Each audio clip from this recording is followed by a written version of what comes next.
ಎಲ್ಲರಿಗೂ ನಮಸ್ಕಾರ. ಈ ದಿನ ನಾವು ಒಂದು ಮುಖ್ಯವಾದ ವಿಷಯವನ್ನ ಸರಳವಾಗಿ ತಿಳಿಸೋದಕ್ಕೆ ಪ್ರಯತ್ನ ಮಾಡ್ತೀನಿ. ಜೀವನದ ಮೂಲ ರಹಸ್ಯ ಏನು, ಪ್ರಾಣಿಗಳಲ್ಲಾಗಲಿ ಸಸ್ಯಗಳಲ್ಲಾಗಲಿ ಏನು ಅಂತ ಒಂದು ಕ್ವಶನ್ ಅನ್ನ ನಾವು ಕೇಳಿದರೆ ಅದು ಸೆಲ್ ಟು ಸೆಲ್ ಕಮ್ಯುನಿಕೇಶನ್, ಕೋಶದಿಂದ ಕೋಶಕ್ಕೆ ಸಂವಹನ. ಈ ಒಂದು ಮುಖ್ಯ ಕ್ರಿಯೆಯಿಂದ ಜೀವನದ ಕೆಲಸಗಳು ನಡೀತಾ ಇರುತ್ತೆ. ಅದೇ ಜೀವನದ ರಹಸ್ಯ. ಎಡಭಾಗದಲ್ಲಿ ಒಂದು ಚಿತ್ರವನ್ನು ತೋರಿಸಿದ್ದೀನಿ. ಆ ಚಿತ್ರದಲ್ಲಿ ಕೋಶಗಳ ಒಂದು ಜಾಲ ಇದೆ. ಆ ಕೋಶಗಳ ಜಾಲದಲ್ಲಿ ಒಂದಕ್ಕೊಂದು ಕೋಶಗಳು ಟಚ್ ಆಗಿರ್ಬೋದು, ದೂರ ಇರ್ಬೋದು. ಉದಾಹರಣೆಗೆ ಲಿವರ್ ಒಂದ್ ಕಡೆ ಇದೆ. ಲಿವರ್ ಆಗಿರ್ತಕ್ಕಂಥ ಕೆಲವು ಹಾರ್ಮೋನುಗಳು ಎಲ್ಲ ಕಡೆಗೂ ಹೋಗುತ್ತೆ. ಸಸ್ಯದಲ್ಲಿ ಬೇರು ನೀರನ್ನ ಹೀರ್ಕೊಳ್ಳುತ್ತೆ, ಎಲ್ಲ ಕಡೆಗೂ ಹೋಗುತ್ತೆ.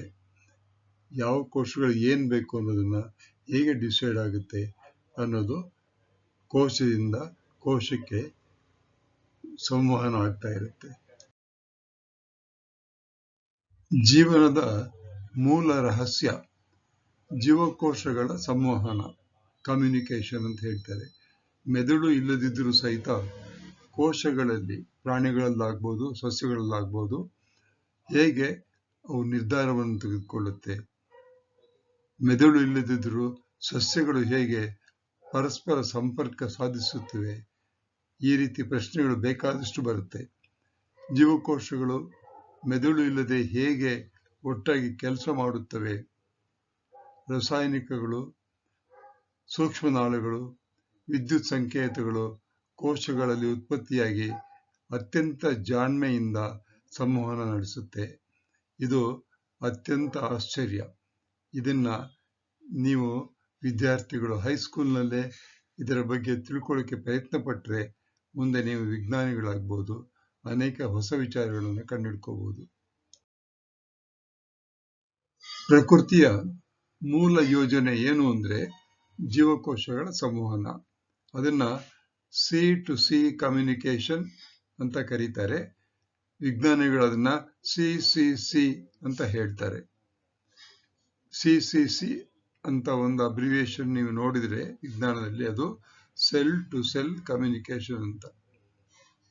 ನಮ್ಮ ದೇಹದ ಜೀವಕೋಶಗಳು ಪರಸ್ಪರ ಸಂದೇಶಗಳನ್ನು ವಿನಿಮಯ ಮಾಡಿಕೊಳ್ಳುತ್ತೆ. ಅದೇ ರೀತಿ ಸಸ್ಯಗಳ ಜೀವಕೋಶಗಳು ನಿರಂತರವಾಗಿ ಮಾಹಿತಿಯನ್ನ ಹಂಚಿಕೊಳ್ತಾ ಇರುತ್ತೆ. ಇದೇ ಜೀವನದ ಮೂಲ ತತ್ವ. ಏನು ಜೀವಗಳ ಸಂವಹನ, ಜೀವಕೋಶಗಳ ಸಂವಹನ. ನನ್ನ ಪಕ್ಕದಲ್ಲಿ ಒಂದು ಚಿತ್ರ ಬರೆದಿದ್ದೀನಿ. ಏನಿಲ್ಲ, 2 ಜೀವಕೋಶಗಳನ್ನು ತೋರಿಸಿದ್ದೀನಿ. ಆ ಜೀವಕೋಶಗಳು ಒಂದರಿಂದ ಒಂದಕ್ಕೆ ಅನೇಕ ವಸ್ತುಗಳನ್ನ ಅಣುಗಳ ರೂಪದಲ್ಲಿ ಲಿಗ್ಯಾಂಡ್ಸ್ ಅಂತ ಕರೀತಾರೆ. ಆ ರೀತಿ ಮಾಲಿಕ್ಯೂಲ್, ಕೆಮಿಕಲ್ಸ್, ಎಲೆಕ್ಟ್ರಿಕಲ್ ಸಿಗ್ನಲ್ಸ್, ಹೀಗೆ ಬೇರೆ ಬೇರೆ ರೀತಿಯಾಗಿರ್ತಕ್ಕಂಥ ಒಂದು ವಿಧಾನಗಳಿಂದ ಅವುಗಳಲ್ಲಿರ್ತಕ್ಕಂಥ ವಿಷಯಗಳನ್ನು ಹಂಚಿಕೊಳ್ಳುತ್ತೆ. ಪ್ರತಿಯೊಂದು ಕಾರ್ಯಕ್ಕೂ ಮೆದುಳು ಬೇಕಾಗಿಲ್ಲ ಅನ್ನೋದು ಇದರಲ್ಲಿ ಪ್ರೂವ್ ಆಗುತ್ತೆ. ಇಲ್ಲಿ ಸಸ್ಯದ 2 ಕೋಶಗಳನ್ನ ನಾನು ಕೊಟ್ಟಿದ್ದೀನಿ, ಆಯ್ಕೆ ಚಿತ್ರವನ್ನು ಕೊಟ್ಟಿದ್ದೀನಿ. ಆ ಚಿತ್ರದಲ್ಲಿ ನೀವು ನೋಡಿದಾಗ ಸೆಂಟ್ರಲ್ಲಿ ನೀಲಿ ಬಣ್ಣದ ನ್ಯೂಕ್ಲಿಯಸ್, ಕ್ಲೋರೋಪ್ಲಾಸ್ಟ್ಗಳಿದೆ. ಸೆಲ್ ಒಂದಕ್ಕೊಂದು ಒಂದು ಭಾಗದಲ್ಲಿ ಅಂಟ್ಕೊಂಡಿದೆ.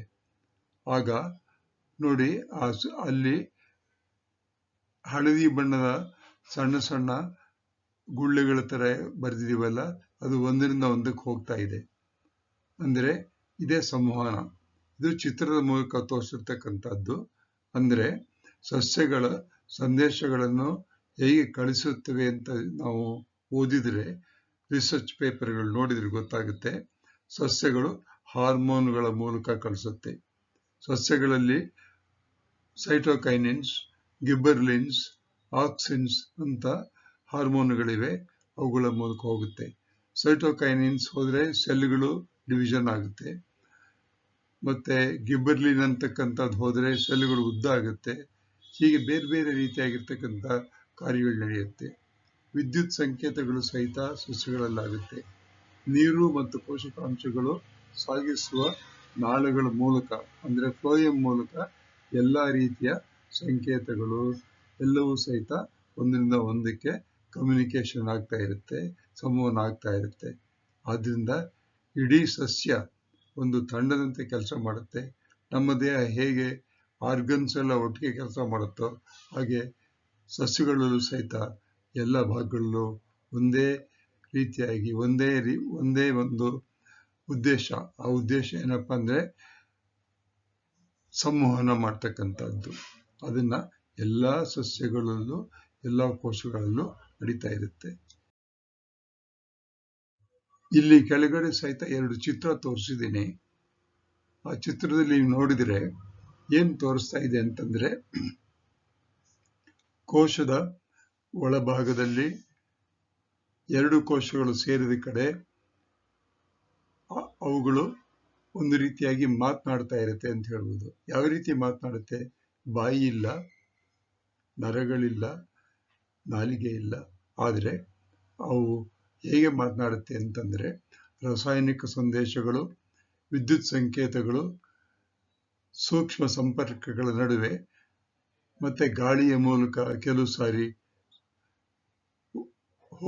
ಈ ಒಂದು ಸಂದೇಶ ಹೋಗುತ್ತೆ. ಗಾಳಿಯ ಮೂಲಕ ಹೋಗೋದಕ್ಕೆ ಏನು ಉದಾಹರಣೆ ಹೇಳ್ಬೋದು ನಾವು ಅಂತಂದ್ರೆ ಸಸ್ಯಗಳಲ್ಲಿ ಬೇಕಾದಷ್ಟು ಸಸ್ಯಗಳಲ್ಲಿ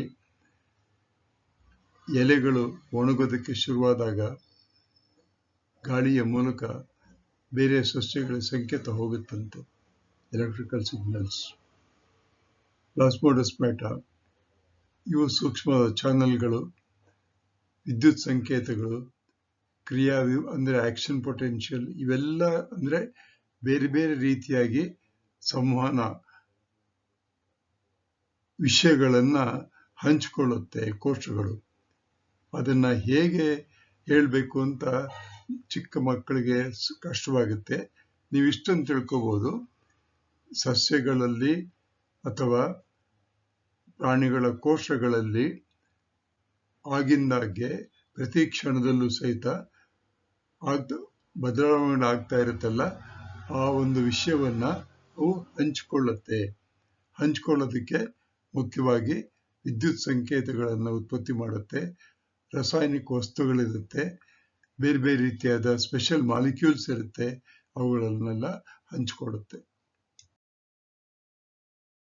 ಈ ಎಡಭಾಗದಲ್ಲಿ ಒಂದು ಚಿತ್ರ ತೋರಿಸಿದ್ದೀನಿ. ಅದನ್ನು ಸೂಕ್ಷ್ಮವಾಗಿ ನೀವು ಗಮನಿಸಿ ನೋಡಿ. ಏನು 2 ಗೆರೆಗಳು ಕಾಣಿಸುತ್ತಲ್ಲ ನಿಮಗೆ, ಆ 4 ಗೆರೆಗಳು ಕಾಣಿಸುತ್ತೆ. ಅದು ಒಂದು ಕೋಶದಿಂದ ಇನ್ನೊಂದು ಕೋಶಕ್ಕೆ ಇರ್ತಕ್ಕಂಥ ದೂರ. ಅಂದ್ರೆ ಒಂದು ಕೋಶ ಇನ್ನೊಂದು ಕೋಶಕ್ಕೆ ಟಚ್ ಆಗ್ತಾ ಇಲ್ಲ. ಕೋಶದ ಹೊರಭಾಗದಲ್ಲಿರ್ತಕ್ಕಂಥದ್ದು ಇದೆಯಲ್ಲ, ಅದಕ್ಕೆ ಎಕ್ಸ್ಟ್ರಾ ಸೆಲ್ಯುಲರ್ ಫ್ಲೂಯಿಡ್ ಅಂತ ಕರಿತೀವಿ. ಒಳಭಾಗದಲ್ಲಿ ನೀಲಿ ಒಂದು ಸರ್ಕಲ್ ತೋರಿಸಿದೆ, ಸಣ್ಣ ಸಣ್ಣ ಭಾಗಗಳು ತೋರಿಸಿದ್ದೀನಿ. ಅನೇಕ ಹಸಿರು, ಪಿಂಕು, ನೀಲಿ ಈ ರೀತಿಯಾಗಿರ್ತಕ್ಕಂಥ ಚಾನಲ್ಗಳನ್ನು ತೋರಿಸಿದೆ. ಅದು ಜೀವಕೋಶದ ಪೊರೆ ಇದೆಯಲ್ಲ, ಆ ಪೊರೆಗಳಲ್ಲಿರ್ತಕ್ಕಂಥದ್ದು. ಸಸ್ಯಗಳಲ್ಲೇ ಅಲ್ಲ, ಪ್ರಾಣಿಗಳಲ್ಲೂ ಸಹಿತ ಇರಬಹುದು ಆ ರೀತಿ. ಆ ಮೆಂಬ್ರೇನ್ ಇದೆಯಲ್ಲ, ಸೆಲ್ ಮೆಂಬ್ರೇನ್, ಅವುಗಳ ಮಧ್ಯದಲ್ಲಿ ಫ್ಲೂಯಿಡ್ ಇರುತ್ತೆ. ಅಂದ್ರೆ ಕೋಶದ ಒಳಭಾಗದಲ್ಲಿ, ಕೋಶದ ಹೊರಭಾಗದಲ್ಲಿ ಅನೇಕ ರೀತಿಯ ವಸ್ತುಗಳು ಒಂದಕ್ಕೊಂದು ಸಂವಹನ ಎಕ್ಸ್ಚೇಂಜ್ ಆಗ್ತಿರುತ್ತೆ.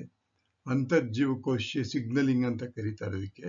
ಜೀವಕೋಶ ಪೊರೆಯ ರಾಸಾಯನಿಕ ಸಂವಹನ. ಜೀವಕೋಶದ ಪೊರೆ ಇದೆಯಲ್ಲ, ಅದರಿಂದ ಅನೇಕ ದೂರಗಳಲ್ಲಿ ಸಂವಹನ ನಡೀತಾ ಇರುತ್ತೆ.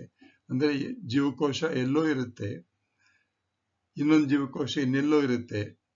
ಒಂದು ಜೀವಕೋಶದಲ್ಲಿ ನೀರು ಕಡಿಮೆ ಆಗಿದೆ ಅಂತ ಗೊತ್ತಾದ್ರೆ ಇನ್ನೊಂದು ಜೀವಕೋಶಕ್ಕೆ ಆ ಸಂವಹನ ಕಳಿಸ್ಬೇಕು ಅನ್ನೋದಕ್ಕೆ ಸಾಧ್ಯತೆ ಇದೆ. ಅದು ಕೋಶಗಳ ಮೂಲಕ ಹೋಗುತ್ತೆ. ಅದು ಹೇಗೆ ಆಗುತ್ತೆ ಅನ್ನೋದನ್ನ ವಿಜ್ಞಾನಿಗಳು ಇನ್ನೂ ಸಹಿತ ರಿಸರ್ಚ್ ಮಾಡ್ತಾ ಇದ್ದಾರೆ.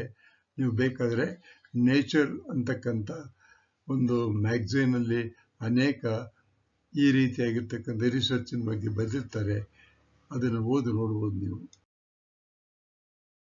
ಇನ್ನೂ ಒಂದು ಅತ್ಯಂತ ಮುಖ್ಯವಾದ ವಿಷಯ ಅಂದ್ರೆ ಮನುಷ್ಯರಲ್ಲಿ ಕೆಲವು ಕಾಯಿಲೆಗಳಿವೆ ನೋಡಿ.